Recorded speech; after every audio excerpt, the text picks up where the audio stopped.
I never imagined that a moment of capture could feel like a moment of reckoning, but there I was, standing over a wounded German soldier, my rifle trained on him, my heart beating a rhythm I couldn't quite explain.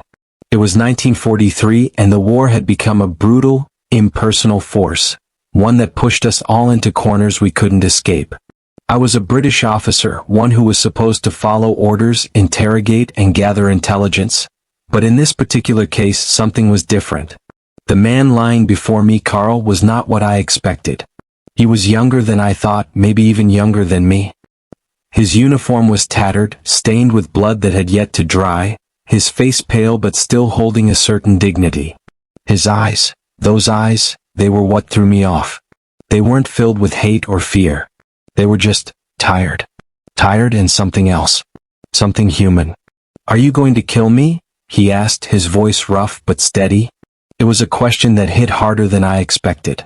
I had been trained for this moment, to be cold, unfeeling, to do what needed to be done. But the question stung and I could feel the weight of the situation pressing down on me. I didn't answer right away. I couldn't.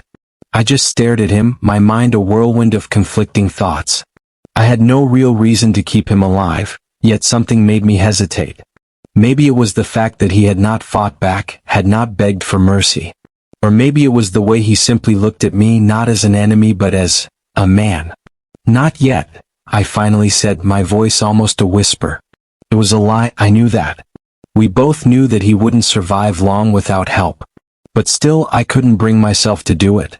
The next few hours were a blur of military protocol, but in the back of my mind all I could think about was the prisoner, Carl. I had been given the responsibility of interrogating him, breaking him down. But as I looked at him, his sharp features now soft with exhaustion, I felt an unexpected pull. This man, the enemy soldier, had become my burden. And I was unsure if that was a curse or something else entirely. When I finally took him to the makeshift cell, I could sense his confusion, his uncertainty. He didn't speak. He didn't ask for mercy. He simply looked at me with those haunting eyes like he was waiting for something, maybe for me to be the monster I was supposed to be. But I wasn't, and I hated myself for it. The first night in the cell was agonizing. I could hear Carl's weak breathing, shallow and uneven, each soft exhale a reminder that I was the one keeping him alive, the one who had failed to follow through with my orders. It gnawed at me, that truth. I had been tasked with gathering information, with extracting every ounce of intelligence I could from him. But there I was, not interrogating, not breaking him down, but just watching. Listening to the rhythmic rise and fall of his chest. Wondering how this man had become a part of this war, of this madness, and why he felt so different from the faceless enemies I had been trained to despise. I had questions, so many of them. My mind raced, full of the usual military inquiries, questions about troop movements, plans, military strategies. But they felt trivial now, as though they no longer held any weight. I wanted to ask him about his life before all of this, before the war had shattered everything. About his family. His home. What kind of person he had been before becoming this uniformed soldier who had invaded my world. But I couldn't bring myself to ask. The words lodged in my throat, heavy with something I couldn't quite understand. Instead, I repeated the same questions I had asked 1,000 times before. Where are your forces stationed? How many men do you command? His answers were clipped, precise, delivered with the same cold professionalism I had come to expect from an enemy soldier. But as I listened, I noticed something. There was something different in his voice. It wasn't the tone of a man bent on destruction. It was the voice of someone who had long since been worn down by the weight of this war, the kind of voice that spoke not just of duty but of exhaustion. And it didn't fit the narrative of the enemy soldier I had been trained to confront. And that's when it hit me. I wasn't talking to a soldier. I was talking to a person. A man caught in something far larger than both of us, trapped in a war that neither of us had chosen, a war that had stripped us of everything but our humanity. I wasn't sure when it happened, but somewhere between his answers and the silence that followed, something inside me shifted. I began to see him differently, not as an enemy, not as a threat, but as Carl. A man. And that terrified me. It was late that night when I returned to the cell, my footsteps echoing in the empty hall. I had intended to continue the interrogation, to press him for more, to find out what I needed to know.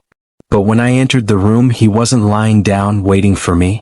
He was sitting against the wall, his legs drawn up, his eyes fixed on the door.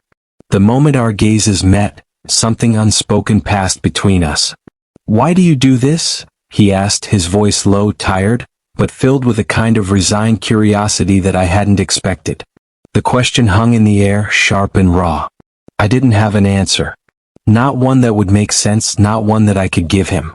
The words felt foreign on my tongue. The truth, the real truth, was something I wasn't ready to admit to myself, let alone him. But I tried to sound as if I had some clear, righteous reason for doing what I was doing. "Because it's my job," I said, the words leaving my mouth before I could stop them. I tried to sound more sure of myself than I felt, to convince myself that it was as simple as that. But as soon as the words left me, I realized the lie in them. This wasn't just my job. It wasn't that easy. I had been trained for this, yes. But that didn't make it right. And there was something else in my chest, something that was gnawing at me, something I couldn't shake. Carl wasn't just an enemy soldier. He wasn't just a casualty of war. He was a person. And that terrified me more than anything else. Days turned into nights, and each one seemed to blur together as I spent more time with Carl. The interrogations became less about his information and more about the strange, quiet bond that seemed to be forming between us. I couldn't explain it, but each time I entered the cell, I felt as though I was stepping into a different world. A world where the war didn't exist, where it was just him and me, separated by nothing but the distance of a small room and the echo of a history we could never escape. Carl had stopped speaking of the war entirely. Instead, he talked about his life before the conflict. The things that made him human, that made him like me.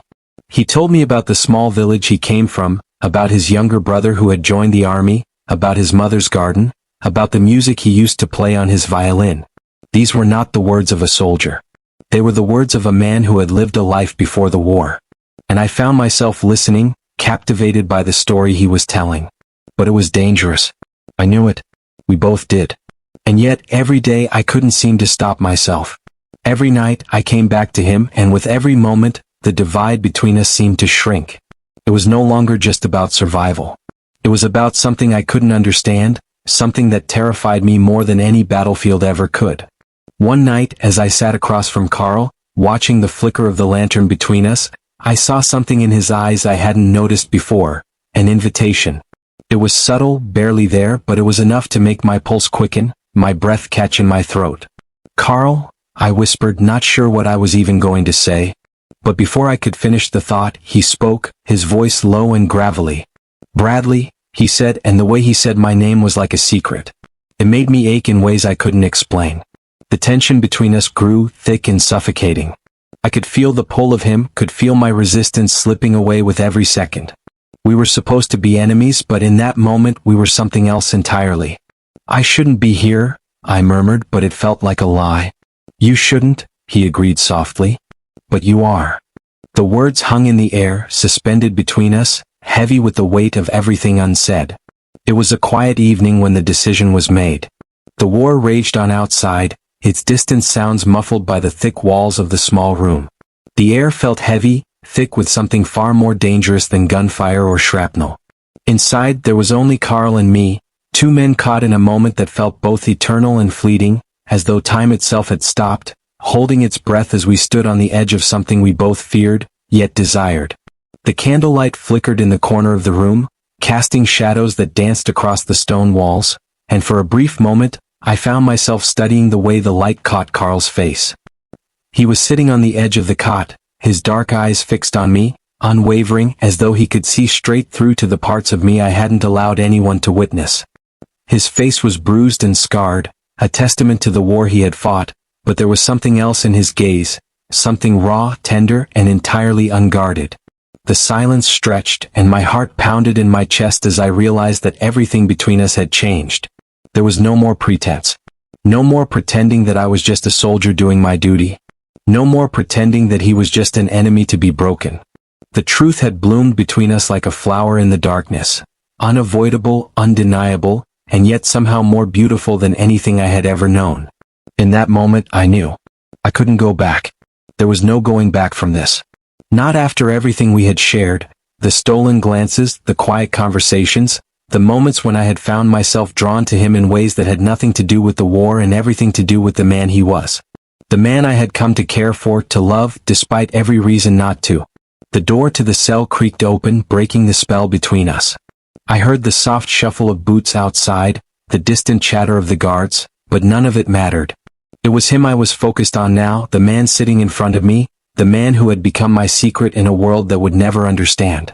I could feel the weight of his gaze on me, steady and certain, as though he was waiting for me to make a choice. I knew it was time. The choice hung between us, suspended in the stillness of the room. It was a choice between duty and something else, something I hadn't fully understood until now. Duty, the reason I had been sent here, the reason I had been trained to break men like Carl. The very thing I had clung to for so long. And then there was Carl. The man who had become my everything. My enemy, yes, but more than that, my equal, my counterpart. He had become my secret, the one thing in this war that felt real, that felt right. I took a step toward him, my heart hammering in my chest. There was no turning back now. The words that had been trapped in my throat for so long finally spilled out, softer than I had intended. I can't do this anymore, I said, my voice shaking, betraying the fear I had kept locked inside. I can't keep pretending you're just the enemy. His eyes softened, and I saw something flicker in them. Relief, maybe, or perhaps just the understanding that we had both known this moment was coming. His hand reached out, tentative at first, as though testing the waters between us, before resting gently on mine. His touch was warm, steady, and as I looked into his eyes, I saw the same thing I had always known was there. An invitation, a pull, something deeper than the war, deeper than our roles in this world. I know, he whispered, his voice rough from days of silence and pain. I've known for a long time. The space between us closed, and I could feel the heat of his body against mine. His breath was shallow, quick, but it was the most intimate thing I had ever felt. The promise of something forbidden, something beautiful, in a world that had lost its humanity. In that moment I made my choice. No matter the consequences, no matter what awaited us in the days to come, I chose him. I chose this. I chose the love that had bloomed in the shadow of war, the love that had risen from the ashes of hatred and violence. I leaned forward, my lips brushing against his, tentative at first, but then with a hunger that had been building between us since the day we met. His lips were soft, trembling beneath mine, and I kissed him with everything I had, every fear, every doubt, every question about what the world would think of us. He kissed me back, his hands pulling me closer, as though he couldn't get enough, as though he had been waiting for this moment as much as I had. And in that kiss, in that stolen moment of peace, I knew that whatever the war might take from us, whatever our fates would be, I would never regret this. I would never regret choosing him. If this story moved you, show some love. Like, comment, share, and subscribe. It means the world, and there's so much more to come.